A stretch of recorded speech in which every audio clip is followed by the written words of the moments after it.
से डाला पिन का खुला हुआ है। अच्छा, पीछे से ओवरलोड भी है।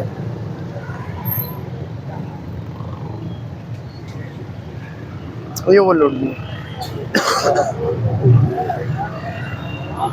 अच्छा, इशू था लाइट का आपका। हमें नहीं पता था कि आपकी, देखो आपकी गाड़ी का केबल है ना जो पीछे से डाला है, उसमें इतना आप लोड करो जितनी उसकी स्पेस है, बंद कर दो उसको पीछे से, कि आपका पीछे से जो है ना वो बंद हो जाए। अपना शनाख्ती कार्ड दिखाएं। शादी कार्ड नहीं है, जमा करवाया हुआ गुड। लाइसेंस दिखा दें अपना। वॉलेट घर पड़ा हुआ है, वॉलेट घर पड़ा हुआ है। जिस तरह आपने ये कैरी किया हुआ है, इस तरह आप लाइसेंस और परमिट भी कैरी करें। परमिट और फिटनेस दिखाएं। हाँ बच्चों, हाँ। चले जाए, चले जाए। गली में रहते हैं, अंदर गली में रहते हैं। गली में रहते हैं, अच्छी बात है। पड़ोसी है, कोई ऐसी बड़ी बात नहीं है। अच्छा, आज हमें पता चला है कि आप हमारे पड़ोसी हैं।